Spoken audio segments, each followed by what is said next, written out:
우리 성도님들께서는 섬김하면 주변에 누가 떠오르시나요? 저는 제 모교에 미용실을 운영하는 한 집사님이 떠오르는데요. 이 교육자들을 섬긴다고 이 목회자들은 다 무료로 머리를 해주십니다. 제가 청년 때부터 그 미용실에서 머리를 했는데요. 이 청년 때는 돈 주고 하다가 목회의 길에 딱 들어서니까 저도 공짜로 해주시더라고요. 네. 참 그 섬김이 따뜻하고 감사해서 지금도 부산 내려갈 때마다 시간이 되면 양손에 선물 사들고 이렇게 인사하러 들립니다. 제가 대길교회 온 지도 어느덧 1년이 다 되어 가는데 우리 성도님들도 어찌나 잘 섬겨 주시던지 정말 한 해 동안 너무 행복했습니다. 또 우리 성도님들도 서로 나누고 베풀고 또 서로 섬기려는 모습에 참 많은 도전이 되고 늘 감사한 마음이었습니다. 이렇게 우리는 하나님이 주신 각자의 달란트로 서로 섬기면서 살아갑니다.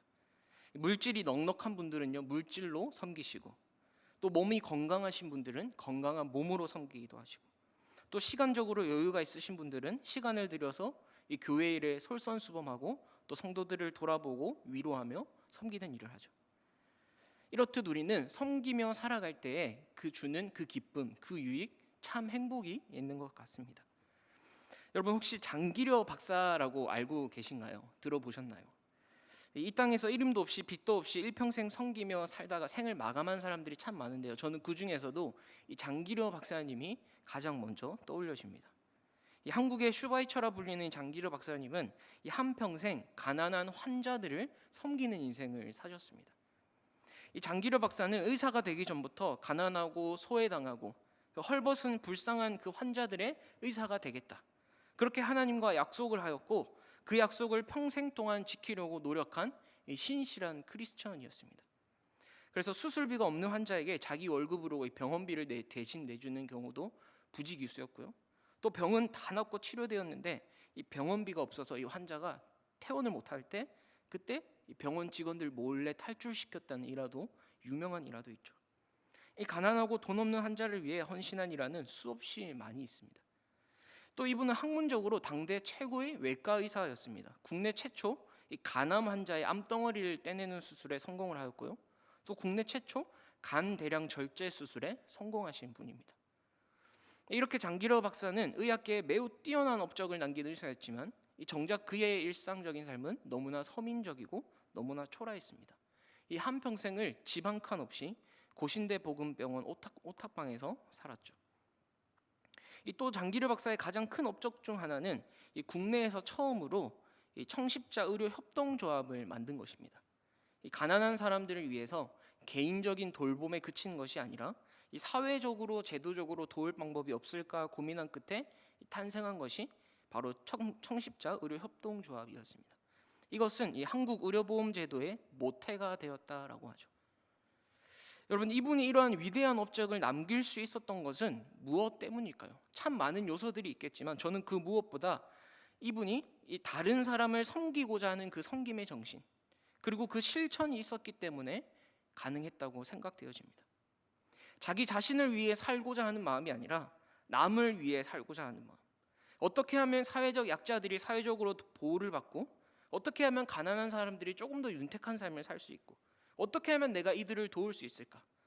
이러한 고민을 통해 섬김의 정신을 가지고 그 섬김을 직접 실천하며 살았기 때문에 오늘날에도 많은 사람들이 이 장기려 박사의 업적을 기리고 그를 추앙하는 것이 아닐까 싶습니다.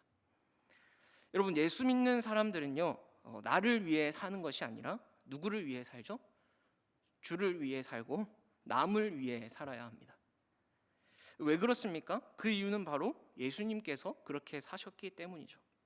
오늘 본문 28절에도 인자가 온 것은 섬김을 받으려 함이 아니라 도리어 섬기려 하고 자기 목숨을 많은 사람의 대속물로 주려 함이니라 라고 말씀합니다.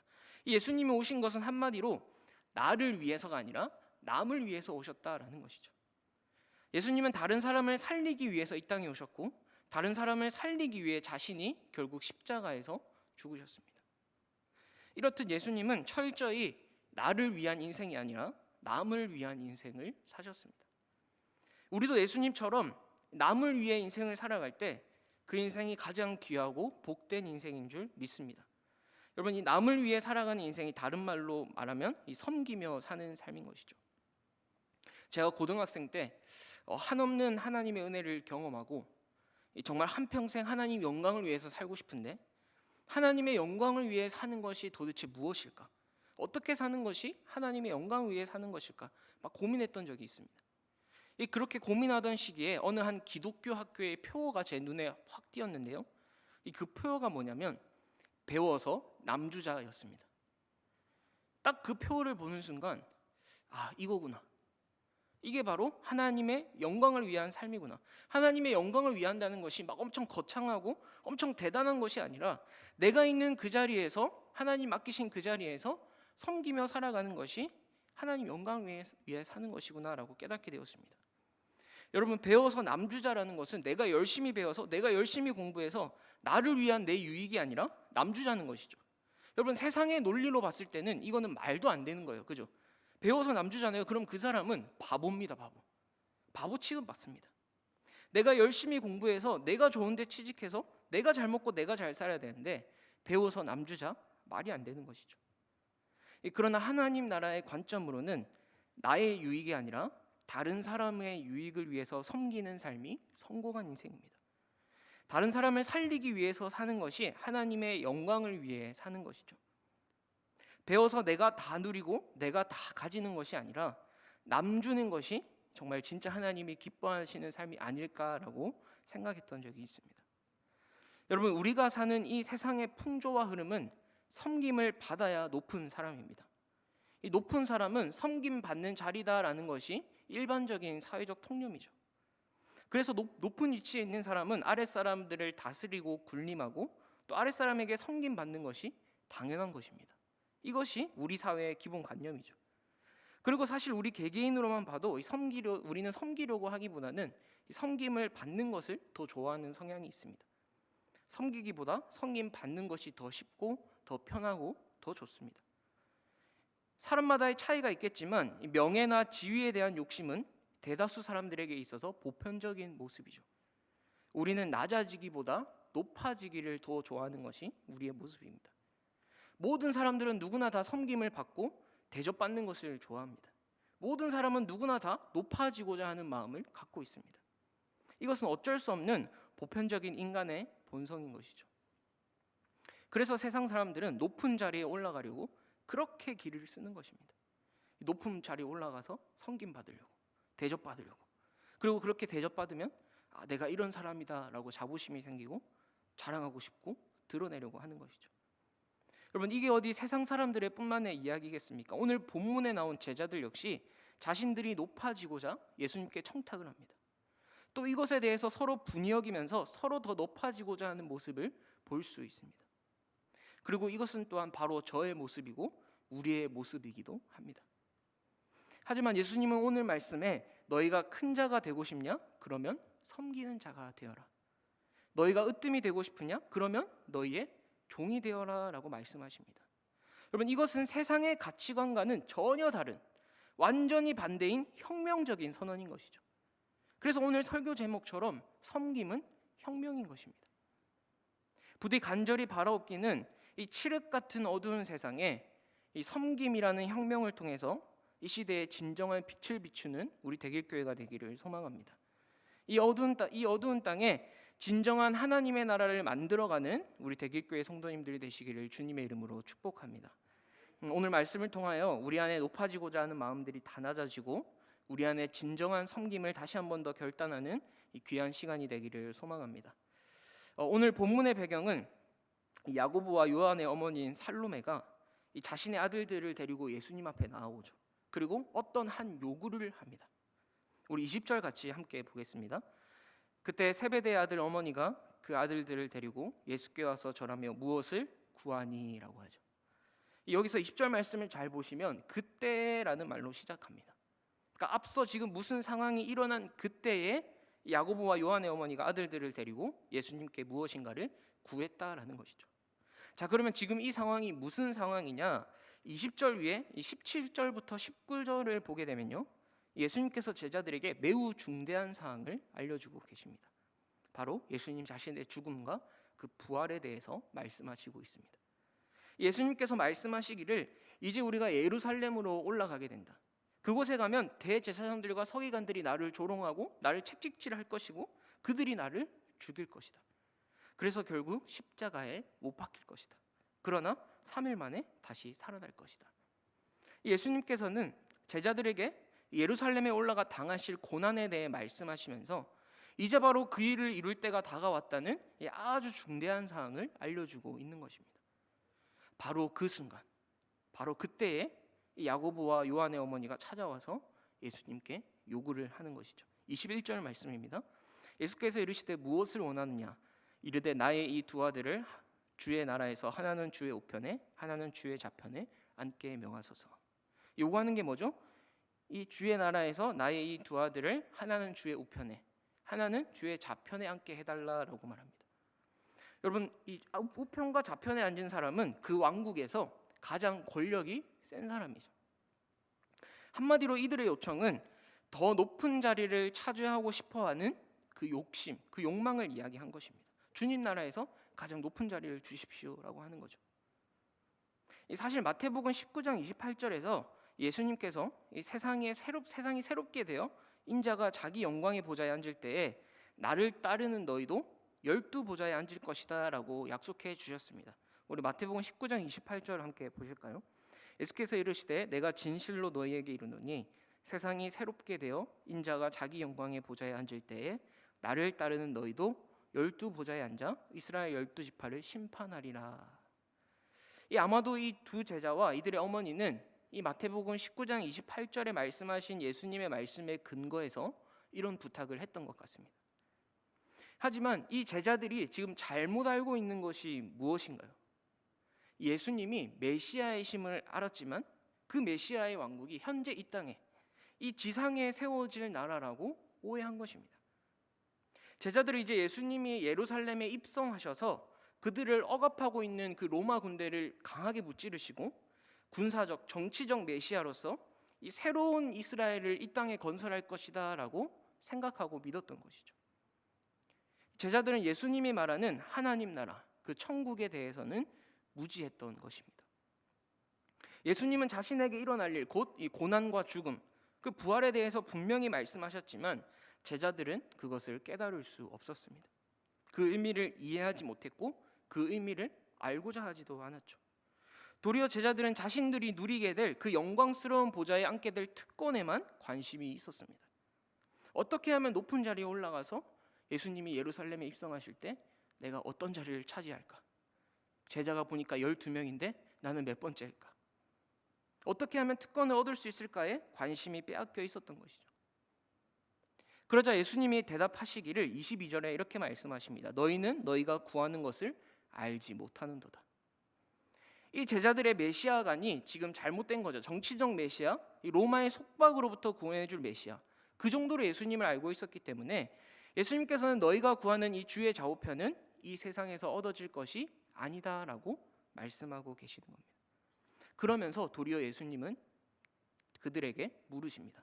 내가 마시려는 잔을 너희가 마실 수 있느냐?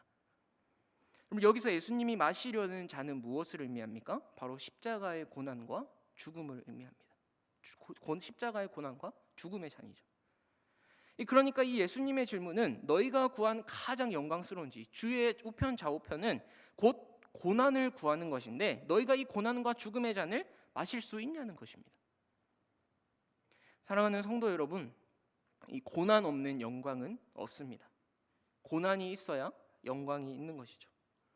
예수님의 십자가 죽음이 있었기에 부활이 있었습니다. 죽음 없이는 부활을 경험할 수 없는 것이죠. 우리는 찬란한 영광만을 바라보지만 예수님께서는 계속해서 제자들에게 말씀하시는 것은 영광에 앞서 고난은 필수적이다. 예수님께서는 고난을 통한 영광의 개념을 계속 가르쳐 오셨지만 제자들은 여전히 이해하지 못했습니다. 이 22절에서 예수님께서 말씀하신 이 잔, 내가 마시려는 잔, 이 잔은 이 겟세마네의 기도에서 내 아버지여 만일 할만하시거든 이 잔을 내게서 지나가게 하옵소서 할 때의 그 잔과 동일한 잔입니다. 예수님께서는 야고보와 요한에게 하나님 나라를 위해서 너희가 고난당할 준비가 되어 있는가 묻고 계시는 것이죠. 그들은 확신 있게 대답합니다. 할 수 있나이다. 예수님 당연하죠.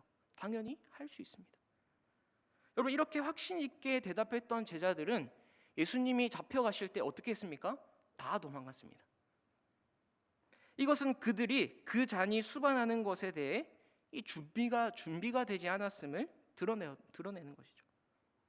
오늘 이 확신에 찬 제자들의 대답은 그저 눈앞에 보이는 지위를 차지하기 위해서라면 가능합니다 라는 그런 근거 없는 자신감이었던 것입니다.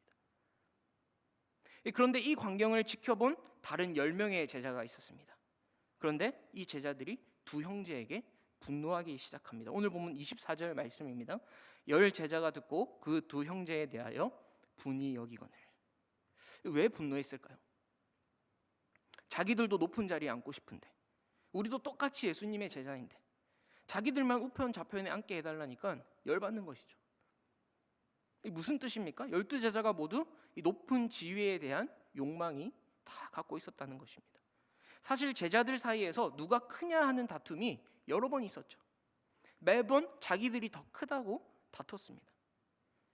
이 예수님께서는 지금 십자가의 고난에 직면해 계셨던 그런 절박한 상황임에도 불구하고 제자들은 그 십자가의 의미를 생각하기는커녕 어떻게 합니까? 오히려 하나님 나라에서 차지할 그 자리 다툼만 하고 있었던 것이죠.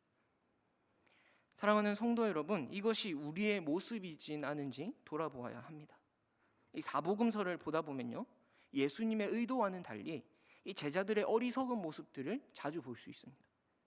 예수님이 말씀하신 그 진정한 하나님의 나라, 그 나라의 참 뜻과 참 의미를 생각하기보다는 제자들은 여전히 이 땅의 것들에 더 관심을 가지면서 이 땅의 것들에 얽매이는 모습을 볼 수 있죠. 여러분, 그런데 그 제자들의 모습이 바로 저의 모습이더라고요. 처음에는 이 제자들 참 바보 아니야? 예수님이 말씀하신 뜻도 뭔지 몰라? 아이고 한심하다 이렇게 생각했는데, 이 깊이 묵상하면서 나의 삶을 돌아보니 이 제자들의 삶의 모습이 나의 모습이더라고요. 오늘 또 제자들의 모습을 보면 예수님이 고난당하시고 죽으실 것을 얘기하시는데 이들의 관심은 다른 데 있습니다. 주의 나라가 임할 때 그때 한 자리씩 달라는 것이죠. 여러분, 예수님의 관심과 우리의 관심이 어찌나 이렇게 다른지요. 예수님의 관심은 우리를 살리시기 위해, 한 영혼을 살리시기 위해 일평생 그 십자가 지기 위해 사셨는데, 우리의 관심은 어떻게 하면 내가 좀 더 편하게 잘 살 수 있을까? 어떻게 하면 희생과 헌신은 피하고 되도록이면 좀 누리면서 살 수 있을까? 어떻게 하면 예수님 편에 서서 나에게 떡이라도 좀 떨어질까? 예수님이 향하는 시선과 우리가 향하는 시선이 얼마나 다른지를 볼 수 있습니다. 저와 여러분의 관심은 예수님의 관심과 동일하십니까? 우리의 마음은 예수님의 마음과 동일하십니까? 예수님의 관심은 우리가 진짜 예수님의 제자로 세워져서 하나님 나라의 증인으로 살아가기를 원하십니다. 그래서 제자인 우리를 통해 한 영혼을 회복시키시고 살리는 데 관심이 있는 것이죠. 주님의 피값으로 사신 이 몸된 교회를 통해, 교회인 저와 여러분, 우리를 통해서 한 영혼을 살리고 이 어두운 시대의 진정한 빛이 되어서 정말 세상에 죽어가는 수많은 영혼을 살리기를 원하시는데, 그렇게 하시려고 예수님이 이 땅에 오셨는데, 그래서 우리를 위해서 고난받으시고 십자가에 죽으셨는데, 저와 여러분의 관심은 어디에 있습니까? 우리의 마음은 어디에 있나요? 제자들처럼 여전히 내가 인정받고 나의 뜻을 이루고자, 내가 더 높아지고자 서로 분이 여기면서 우리 안에 골마져 가고 있는 것은 아닙니까?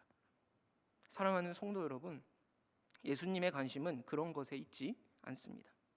한 영혼을 섬기고 한 영혼을 살리고, 이 일을 위해 내가 먼저 더 낮아지고 내가 먼저 종이 되어 섬기고, 여러분, 이러한 자가 하나님 나라에서 큰 자인 줄 믿습니다. 우리의 사명은 그리스도의 죽으심과 부활을 세상에 전파하며 땅끝까지 이르러 증인이 되어야 합니다. 주님 오실 그날을 바라보면서 이 일이 가장 시급한 것이 아니겠습니까? 예수님의 죽으심과 부활을 전하는 것보다 더 시급한 일이 무엇이 있을까요? 그런데 정작 복음 전파의 사명은 이 교회가 온전히 감당하지 않고 교회 안에서 서로 싸우고 물어뜯고, 여러분, 이것만큼 어리석은 일이 없습니다. 우리도 오늘 이 제자들처럼 이권 다툼을 하고 서로에 대해 분이 여기고 있지 않은지 돌아보아야 하는 것이죠. 부디 간절히 바라옵기는 우리 대길교회는 아버지의 마음이 있는 곳에 우리의 마음이 있기를 원합니다. 아멘이십니까? 아버지의 눈물이 고인 곳에 우리의 눈물이 고이기를 간절히 소망합니다. 여러분, 서로 분이 여기는 제자들을 향해 예수님은 이렇게 말씀하시죠. 25절 26절 말씀입니다. 예수께서 제자들을 불러다가 이르시되 이방인의 집권자들이 그들을 임의로 주관하고 그 고관들이 그들에게 권세를 부리는 줄을 너희가 알거니와 너희 중에는 그렇지 않아야 하나니. 여러분, 이방의 집권자들은 그 권세를 어떻게 사용합니까? 자신의 유익을 위해서 자기 마음대로 권력을 휘두릅니다. 이 당시 유대인들은 로마의 압제에 있었기 때문에 이방인의 이 집권자들의 행태를 누구보다 몸소 경험하고 있었죠. 이러한 제자들을 향하여 예수님은 말씀하십니다. 너희는 그렇지 않아야 하나니. 너희들은 세상의 주관자들, 세상에서 권력 잡은 자들과 똑같이 하지 말고 나의 제자인 너희들은 세상과 달라야 하지 않겠냐. 나의 제자라고 불리는 너희들만큼은 세상에서 권력을 잡기 위해 서로 다투는 그런 사람들이랑 달라야 하지 않겠니? 나의 사랑하는 제자들아, 너희는 세상과 다르게 구별되게 살아야 한다라고 말씀하고 계시는 것입니다. 그리고 나서 주님은 하나님 나라의 위대한 법칙을 우리에게 알려주십니다. 26절 보실까요? 너희 중에 누구든지 크고자 하는 자는 너희를 섬기는 자가 되고 너희 중에 누구든지 으뜸이 되고자 하는 자는 너희의 종이 되어야 하리라. 여러분, 아멘이십니까? 여러분, 예수를 믿고 예수를 따른다는 것은 통상적인 사회적 가치 기준, 이 세상의 가치 기준이 작용해서는 안 됩니다.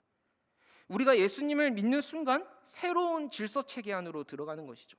이 세상의 질서 체계가 아닌 완전히 다른 새로운 하나님 나라의 질서, 그 하나님 나라의 법칙으로 살아가야 하는 것입니다.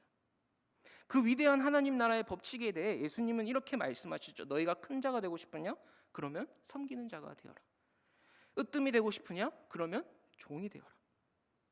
예수님은 지금 하나님 나라에서는 이 세상의 가치관과 완전히 다른, 위아래가 완전히 뒤바뀐 이 가치 기준, 이 혁명적인 가치 기준을 말씀하고 계시는 것입니다. 나의 제자들아, 하나님 나라에서는 섬김 받는 자가 아니라 섬기는 자가 큰 자이다. 하나님 나라에서는 군림하는 주인이 아니라 종이 되어 섬기는 자가 가장 으뜸 가는 자다. 여러분, 혹시 우리 중에 큰 자가 되기를 싫어하는 사람이 있습니까? 혹시 우리 중에 으뜸이 되기를 싫어하는 사람이 있나요? 우리는 세상에서 그렇게 큰 자가 되려고 애쓰고 으뜸이 되고자 노력하면서 정작 하나님 나라의 큰 자가 되는 것은 어떻습니까? 세상에서 보기에 위대한 사람은 내 밑에 많은 사람을 거느리고 지배하는 자가 으뜸입니다. 높은 지위, 높은 명성, 많은 부를 얻는 사람이 이 세상에서는 위대한 사람이자 성공한 사람이죠. 그리고 이 땅에서의 사회 구조와 질서 체계는 이 집권자들이 그 아래에 있는 사람들에게 권세를 부리는 것이 당연합니다. 그래서 이 세상에서는 서로 높아지기 위해 다투고 섬김 받기 위해 애쓰는 것이죠. 그러나 하나님 나라에서 큰 자, 하나님 나라에서 성공한 사람은 섬기는 자요, 종이 되는 것이다 라고 오늘 말씀하는 것입니다. 하나님 보시기에 위대한 사람은 고난의 잔을 기꺼이 마시고 불편함을 감내하면서 다른 사람에게 군림하고 명령할 수 있지만 오히려 먼저 섬기고 먼저 희생하는 사람이다 라고 얘기하는 것이죠. 우리는 비록 이 땅에 살지만 이 땅의 가치관이 아니라 하나님 나라의 가치관을 가지고 사는 자들입니다. 그렇기 때문에 우리는 이 땅에서의 구조와 체계와는 완전히 다른 삶을 살아야 하는 것이죠. 우리는 오늘 예수님이 우리에게 말씀하시는 이 천국의 질서, 세상과는 완전히 다른 혁명적인 선언, 섬기는 자가 큰 자다, 종이 되는 자가 으뜸 가는 자다. 우리는 이 혁명적인 가치 기준으로 서로 섬기기를 먼저 하고 서로 종이 되기를 힘써야 합니다. 여러분, 하나님 나라는 높아지기를 추구하는 곳이 아니라 낮아지기를 추구하는 곳입니다. 다른 사람 위에 군림하는 것을 즐기는 것이 아니라 다른 사람을 섬기는 것을 즐기는 곳입니다. 우리 주님 나라에서는 가장 낮아지는 사람이 가장 큰 사람입니다. 이곳에 모인 모든 성도님들이 세상에서 큰 자가 아니라 하나님 나라에서의 큰 자가 되기를 간절히 소망합니다. 세상에서 성공한 인생이 아니라 하나님 나라에서 성공한 인생을 사시기를 소망합니다. 예수님은 계속해서 말씀하십니다. 오늘 본문 28절에 인자가 온 것은 섬김을 받으려 함이 아니라 도리어 섬기려 하고 자기 목숨을 많은 사람의 대속물로 주려 함이니라. 섬김을 받으러 온 것이 아니라 도리어 섬기러 왔다라고 말씀하십니다. 내가 희생하고 내가 죽어서 다른 사람을 살리러 왔다라고 말씀하십니다. 여러분, 이 말이 왜 충격적이냐면 만왕의 왕이요 온 우주 만물을 통치하시는 우리 주님이 당연히 섬김 받으셔야 마땅하고 섬김 받으셔야 하실 분인데, 그분이 와서 얘기하기를 나는 섬김 받으러 온 것이 아니라 섬기러 왔다라고 하는 것이죠. 하나님이신 그분이 그렇게 하실 필요도 없고 그렇게 하실 이유도 없는데, 섬기기 위해서, 우리를 섬기기 위해서 자신의 생명을 내어주시고 우리를 살리기 위해서 친히 자신을 대속물로 내어주셨다라는 것입니다. 여러분, 사랑하는 성도 여러분, 우리 주님이 그리하셨던 것처럼 남을 살리고 남을 섬기는 진짜 그리스도인이 되기를 소망합니다. 나의 자그마한 섬김을 통해 한 영혼을 회복시키고 한 영혼을 살리는 것이 우리가 해야 할 사명인 줄 믿습니다. 세상 사람들은 사람을 볼 때 나에게 이 사람이 얼마나 가치 있는 사람인가 굉장히 계산적으로 생각합니다.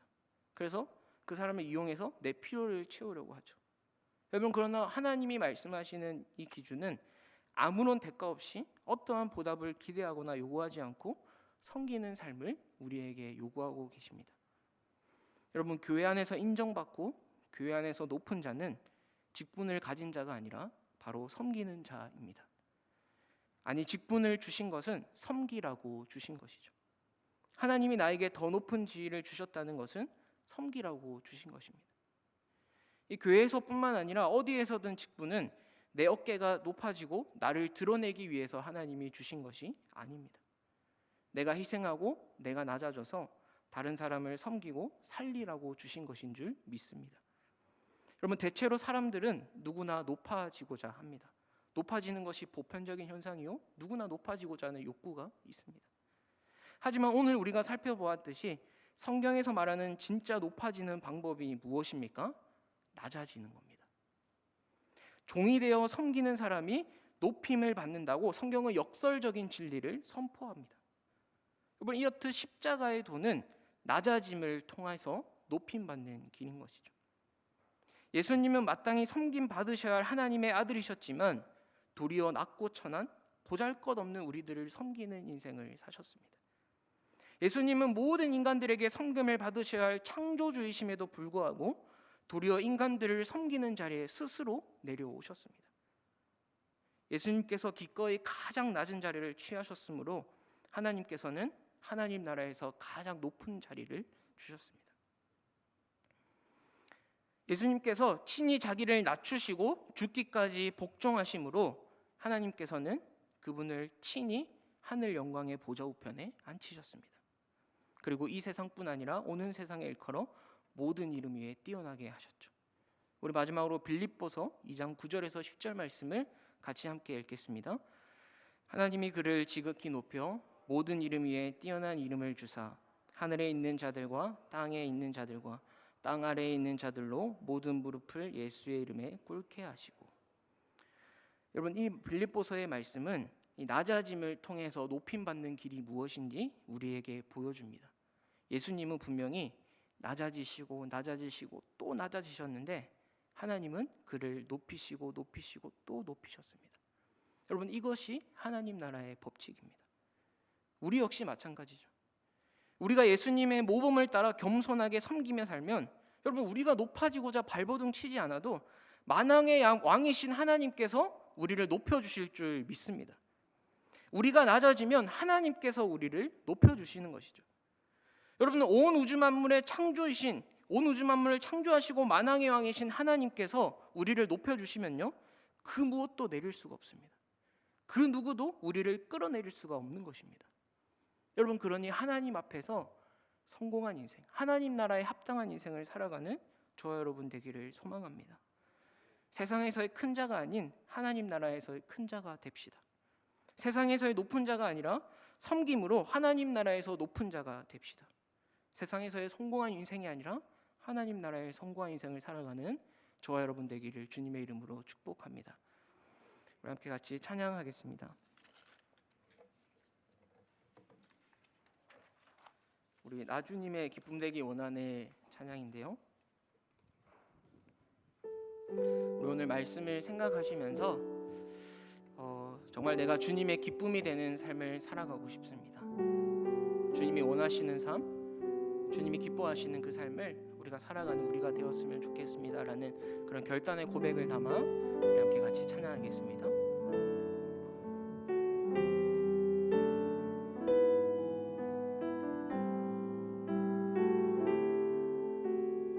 찬양할까요? 나 주님의 기쁨 되기.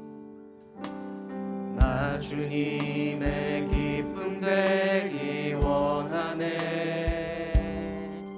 내 마음을 새롭게 하소서. 새 부대가 되게 하여 주사. 주님의 빛 비추게 하소서. 우리 한 번 더 찬양할까요? 나 주님의 기쁨 되기 원하네. 내 마음을 새롭게 하소서. 새 부대가 되게 하여 주사. 주님의 빛 비추게 하소서. 내가 원하는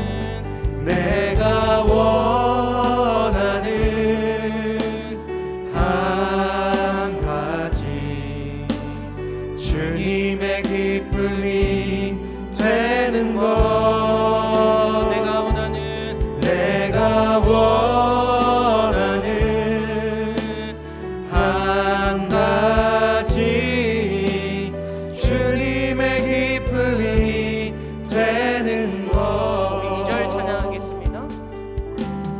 겸손히 내 마음 드립니다. 나의 모든 것 받으소서. 나의 마음 깨끗게 씻어 주사. 아멘. 주의 길로 행하게 하소서. 내가 원하는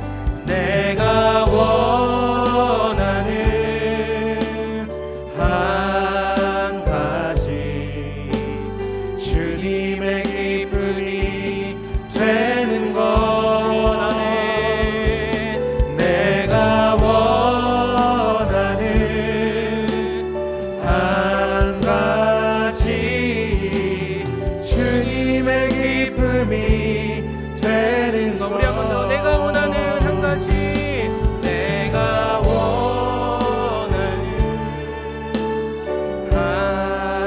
주님의 기쁨이 되는 것입니다. 주님의 기쁨이 되는 것. 내가 원하는 한 가지 주님의 기쁨이 되는 것. 여러분, 정말 우리가 주님의 기쁨이 되기를 간절히 소망하십니까? 여러분, 우리가 정말 주님의 그 마음을 시원케 해드리는 삶을 살아가기를 소망하십니까? 여러분, 그러면 우리가 결단했으면 좋겠습니다. 하나님, 내가 섬기는 삶을 살게 하여 주시옵소서. 나를 위한 삶이 아니라 하나님 나라를 위해 약한 자들을 돌아보며 이웃을 돌아보며 그 하나님의 마음으로 살아가는 우리 믿음의 사람들 될 수 있도록 주님 인도하여 주시옵소서. 그 예수님의 본을 따라서 하나님 나에게 맡겨진 이 사명, 이 일을 섬기면서 주님 우리가 잘 감당할 수 있도록 주님 우리에게 은혜를 베풀어 주시옵소서. 세상의 가치관이 아니라 하나님 나라의 말씀의 가치관으로 무장하여서 하나님 우리가 이 땅에 살아갈 때, 섬기며 살아갈 때에 우리를 통해 하나님의 나라가 이 땅에 세워지고 하나님의 나라가 이 땅에 확장되는 역사가 있게 하여 주시옵소서. 우리 함께 우리의 삶을 올려드리면서 주여 한번 부르시고 기도하며 나아가시겠습니다. 주여